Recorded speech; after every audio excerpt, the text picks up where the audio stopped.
Before we get into today's story, take a second to subscribe. We share real, emotional stories about trust, betrayal, and the things that break people from the inside. If that's the kind of truth you value, you're in the right place. They say money can't buy love. But what happens when you hide a billion-dollar empire to find it? I was that poor kid from the wrong side of town, the one her mother called unsuitable. What she didn't know, I wasn't just dating her daughter. I owned half the city she lived in. The first time I saw Avery again, it was at a wedding reception in Northern California. A summer evening, soft jazz echoing through the vineyard, string lights glowing against a deep orange sky. I spotted her by the fire pit, swirling a glass of wine and laughing. She hadn't changed. Still graceful, still captivating. Still out of my league, or so I thought once. Back in high school, she was the girl everyone noticed. Daughter of the respectable Sinclair family, president of the debate club, and prom royalty. I was none of those things. My mom cleaned houses for people like them. My clothes came from donation bins. I kept to myself and planned my escape through code and computers. So when she walked over and said my name, Jason Brooks, with genuine curiosity, I froze. I cracked a joke about owing her money. She laughed, and just like that, time collapsed. 10 years disappeared between us. That night, we talked for hours. We left the reception together and found an all-night diner 2 towns over. She told me about her law school journey, her work in nonprofit legal defense, and her dreams of starting her own clinic. She never mentioned money, status, or influence, only purpose. I listened, carefully, told her I was an engineer at a tech company. True enough, I just didn't say I founded the company or that we had recently closed a multi-billion-dollar deal with the Department of Defense. Nexera Systems was a household name in the cybersecurity world, and I was its architect. Quietly, anonymously, we started seeing each other regularly after that. Coffee dates, weekend hikes, lazy afternoons on her couch with old black and white films. No red carpet galas, no 5-star resorts. She never once asked me about my car, my salary, or my past. So I let her see the version of me that I couldn't fake, the man behind the mask. But there was one mask she couldn't see through, my silence about my wealth. Not out of deception, out of protection. You see, I'd watched friends get used. I'd seen relationships crumble under the weight of expectation. I needed to know that she loved me, not my bank balance. And she did, but someone else didn't. Deborah Sinclair, her mother, still remembered me as the poor boy who dared to dream above his station. At first, she was cordial, surface-level pleasant, but I could see it in her eyes, the judgment, the calculation.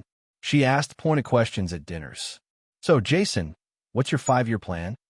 Are you renting in town or commuting from the valley? She spoke in compliments laced with poison. And then came the setups. She reintroduced Avery to Ethan Marlowe, an old flame with a Harvard degree and generational wealth. Just to catch up, Deborah said. But he kept showing up. At brunch. At fundraisers. Once even by chance at the farmer's market where Avery and I were shopping. I ignored him, but Deborah didn't stop. The pressure escalated when Colton Hayes entered the scene. A charming real estate heir, polished and rehearsed. She paraded him at family events and charity galas. I recognized him immediately. His family's firm once foreclosed on my childhood home. I never forgot. Deborah orchestrated every encounter like a script.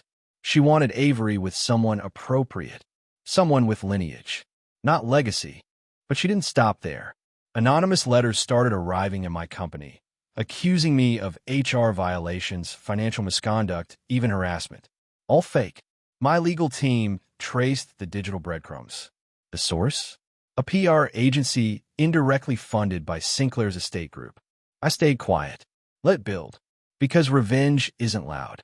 It's precise. Then came the Westbridge Gala, Avery's favorite event, raising money for families in need. She wore a deep navy gown. I wore a simple tux. Deborah introduced me to Colton like it was fate. You two have so much in common, she gushed. Colton smirked. Tech's volatile these days, huh? Must be tough. I smiled. You should check with your legal team. Your downtown office's leasing policies might violate 3 housing codes. But what do I know? That night, I gave my assistant the go signal. Operation Ghostfire. In the next 2 weeks, every board Deborah sat on quietly severed ties. Grants evaporated. Leases were frozen. Media outlets received anonymous whistleblower reports. Activists rallied against unethical practices linked to her companies. Colton's firm? Bought through shell companies. Within a month, I controlled it. He was out before he knew what hit him. Then came the moment of truth. Avery overheard her mother yelling on the phone. "He's not who you think he is, Avery. He's manipulating you." I walked into the room. Calm. Measured. "Funny you should say that," I said, placing a folder on the table. "Because I think you know exactly who I am, Deborah. You just hoped your daughter never would." Deborah's eyes darkened. "So it's true. You've been lying this whole time." Avery looked at me, confused. "Jason, she means Nexera," I said. "I founded it. I've kept it quiet, for reasons I'll explain." "You're a billionaire," Deborah spat, "and you've been playing the humble card." "I wasn't playing," I said. "I was protecting what mattered." Avery stepped back, tears welling in her eyes. "You lied." "No, I withheld, because I didn't want this money to be the reason you stayed or left." She stared at me, then at her mother. "You tried to control everything," Avery whispered. "But all you did was show me who I don't want to become." That night, Avery and I sat in silence on the balcony. The city stretched out before us. "You really own Nexera?" she asked. "Yes." "And you still took the bus with me?" I smiled. "It's not about the ride. It's about the company." She laughed through her tears. "You idiot." "I know. I still love you," she whispered. "I know." She leaned her head on my chest. "She didn't break us." "No," I said. "She made us stronger." Deborah lost her power quietly. Her name vanished from boards. Invitations dried up. Colton issued a public apology and vanished from the public eye. Avery launched her legal clinic. I quietly funded it through one of my charities. She knew. She thanked me anyway. We moved into a small house with big windows and adopted a dog named Milo. I still wore hoodies. She still made fun of my cooking. And for the first time in my life, I wasn't hiding. She wanted war. I gave her one. But I didn't fight for revenge. I fought for love. Because love may be blind. But revenge? Revenge sees everything. And now, so does she. We were married in the fall, early October, when the leaves in Napa Valley ignited with color. It was a small wedding, just 40 people, Avery's closest friends, my chosen family, and the few people in this world who didn't see me as a net worth. The vineyard overlooked rolling hills of gold and rust, and the vows we wrote were raw, honest, and simple. "I don't love you because of what you've built," Avery had said, voice trembling. "I love you because of who you were when you had nothing." And that's when I knew. She was it. My ride or die. The woman I could finally share my world with. After the storm with her mother, I stopped hiding. Slowly, I began introducing her to the life behind the curtain, not with yachts or private jets, but by walking her through the offices of Nexera. The startup I told her I worked for? That was just the tip of the empire. Nexera Systems had started as a garage project, 2 laptops, 1 server rack, and an idea to create adaptive cybersecurity tools using predictive AI. By the time I was 28, we partnered with several government agencies. Our tech predicted ransomware attacks before they launched, neutralized military-level threats, and saved billions in national infrastructure damage. At 30, Forbes called me the Ghost Tycoon. I never did interviews, never posed for magazine shoots. "I'm building walls that keep the bad guys out," I told her. "Not just firewalls, real-world safety nets." Her eyes widened as I showed her the Nexera vaults, servers encrypted with so many layers that even the NSA once inquired about licensing. "You created this?" she whispered.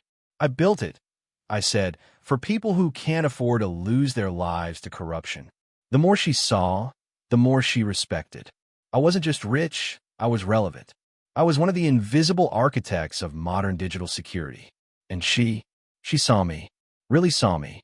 But not everyone celebrated the reveal. A week after the wedding, a quiet campaign began online.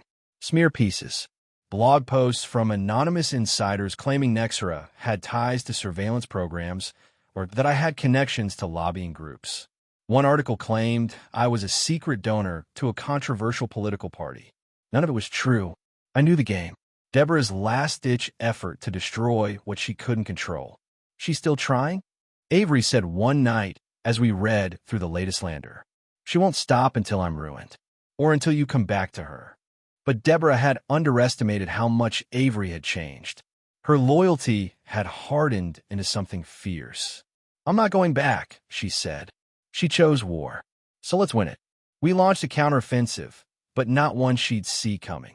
We began by highlighting Avery's clinic in the media, drawing attention to her work protecting undocumented women from deportation and families from unfair evictions. Then we leaked the truth about one of Deborah's charitable foundations being used to shelter taxable income. An anonymous whistleblower. Verified documents. Her mask began to crumble. But the real twist came when I invited Avery to my private investment group, Onyx Circle, a consortium of anonymous billionaires and power brokers who silently influence everything from green energy transitions to foreign elections. I wasn't just part of the circle. I led it. What is this? She asked as I introduced her to the encrypted interface. This is where real decisions are made, I said. Not just profits, movements, power redistribution, social influence. She leaned forward. And they all listen to you? They trust me, because I never asked for attention. I asked for action. And then I made her an offer. Join me, I said, not just as my wife, but as my partner. Help me change the game. She hesitated. What would I do? Use your law expertise to rewrite contracts, redirect funding, restructure policies. Let's build the kind of future her world tried to block. Avery joined. Together, we exposed corruption within old money investment firms that had historically manipulated housing prices. We flipped luxury land into community housing. We created private equity wings that funded microgrants for minority-owned businesses without expecting returns. And quietly, we dismantled every company that had ever benefited from Deborah's influence. She wasn't just losing face. She was becoming obsolete. The final blow came 6 months later, at the same gala where Deborah had once tried to embarrass me. This time, Avery took the stage. My mother taught me many things, she said, staring directly at her. Like how to smile when you're drowning. How to lie in a dress that costs more than a year's salary. But the most important lesson she ever taught me was how not to love. I watched her manipulate, control, and condemn. And in doing so, I learned what real love should never look like. The room was dead silent. She told me Jason wasn't worthy, that his dreams were too small. But what she didn't realize was that he wasn't dreaming small. He was dreaming bigger than any of us could comprehend. He built the world under your feet while you were still looking at your shoes. People rose to their feet. It was more than applause. It was acknowledgement of truth, of revolution. And Deborah? She stood in the back, alone, the queen of an empty throne.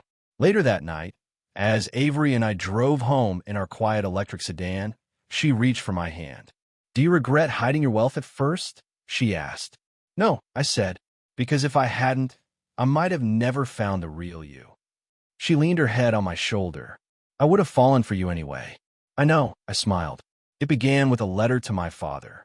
He was long gone, died in a construction accident when I was 11, but I sat down in my office one morning and wrote to him anyway. A letter I'd never sent. A letter filled with stories of redemption, of love, and of the life I'd built with Avery. I told him about the man I'd become, about the company born in a garage that now protected entire nations, and about the woman who saw through every facade I ever wore. I wish you could have met her, I wrote. She sees me, Dad. She really sees me. Then I folded the letter, tucked it into my wallet, and carried it everywhere I went. Avery and I didn't settle into a honeymoon phase. We accelerated. We began investing in deep social infrastructure projects, community AI literacy programs, energy-neutral housing units, and quantum tech for environmental protection. Where my power had been silent before, now it echoed with purpose. And still, the echoes of Deborah's legacy lingered. The fallout from her public humiliation only exposed the shallow empire she had built. Several of her partnerships crumbled under scrutiny. Social media turned against her. Former allies publicly denounced her manipulations. One of her investment firms was investigated for defrauding retirement funds. "I feel nothing," Avery said, watching a news anchor dissect her mother's downfall. "That's strength," I replied. But not all battles were external. Avery's healing wasn't linear. Her past with Deborah had been built on emotional manipulation, and sometimes, despite everything we built, I'd see her freeze at a compliment or question her own instincts. Trauma isn't always loud. One night, while finalizing a joint nonprofit launch, she stared at the mission statement in silence. "I still hear her voice sometimes," she admitted, telling me I'll never be enough, that you'll leave when you realize I'm not like them. I walked over and took her hands. "You're not like them. You're better." She looked up. "You sure? I chose you over everything." "I still do." Over the next 3 years, Avery and I rewrote the blueprint of our lives. Nextra had gone global. We opened secure tech hubs in Nairobi, Seoul, and Bogota, training young engineers and coders not just to work for us, but to build within their own communities. We created the Nextra Seed Fund, a $200 million pool that supported minority tech entrepreneurs around the world. Meanwhile, Avery's voice grew louder in the legal world. Her work at the community clinic evolved into a citywide justice initiative. She was appointed to the governor's advisory board on housing equity. By the time her first child was born, a daughter named Elena, Avery had become a name that mattered not because of her mother's legacy, but because she'd forged her own. Elena changed everything. I'd built empires, stared down titans, and beaten impossible odds. But nothing had prepared me for the softness of her cry the first time I held her. The weight of her tiny body, the responsibility in her eyes. In that moment, I knew my next legacy wasn't just business or innovation. It was her. Avery and I moved out of the city and into a quieter part of Marin County. The estate wasn't excessive, just modern and surrounded by redwoods. Nature, silence, balance. We wanted Elena to grow up knowing wealth didn't define happiness, that people mattered more than possessions. Still, my enemies hadn't forgotten me. When you dismantle powerful families, they don't forgive. They regroup. One afternoon, we receive an anonymous threat, an email to my encrypted inbox. One line: "You ruined her. Now we'll ruin you." At first, we thought it was a joke. But then Nextra's Zurich server cluster was breached, a zero-day exploit that someone had spent millions to engineer. They didn't just want to embarrass me. They wanted to burn it all down. Avery's instinct was to go public. Mine was to go dark. I built Nextra from the shadows. I told her, I'll defend it from the same place. We assembled a task force, ex-intelligence operatives, ethical hackers, corporate forensics teams. And slowly, a picture emerged. The breach wasn't random. It was orchestrated by a consortium of displaced elites, families whose fortunes we'd disrupted. At the center, Colton Granger, Deborah's puppet, the man she once hoped would replace me. Now a venture capitalist with nothing to lose and everything to gain. The plan was ruthless. Use the stolen data to trigger government inquiries, freeze Nextra's accounts, bankrupt the nonprofit arms, and leak misinformation that Avery had engaged in insider trading. They almost succeeded, but what they didn't count on was Elena. One night, while reviewing documents, she toddled into my office with a tablet I hadn't touched in months. She tapped the screen randomly. Child's play. Except she'd opened a hidden subfolder of archived AI training protocols. And, in it, a copy of Colton's original voice memo from a deleted off-chain network. Evidence of the entire conspiracy. We had proof, and we used it. In 72 hours, we turned the tables. The FBI raided 3 of Colton's properties. Deborah's offshore accounts were frozen. A New York Times expose ran a 10-page story detailing the corruption, complete with audio files and leaked correspondence. But we didn't stop there. Avery and I launched the Veritas Pact, a global initiative dedicated to exposing elite corruption using AI transparency tools, blockchain verification, and crowdsourced whistleblower protection. We weren't just surviving anymore. We were cleansing the system. 5 years after our wedding, we sat on the porch as the sun set over the redwoods. Elena was drawing dinosaurs in chalk. Avery had her head on my shoulder. "You think we changed anything?" she asked. "I think we changed everything." She smiled. "Think she'll be proud of us one day." I looked at our daughter, wild and free, untouched by the chains we'd broken. She already is. Because in the end, this wasn't just a revenge story or a hidden identity saga. It was a love letter to resilience, to transformation, to the power of choosing love over legacy. And I'd choose them again, every time. Thanks for watching. If the story meant something to you, consider subscribing. We've got more like this, stories that don't ask for sympathy, just honesty.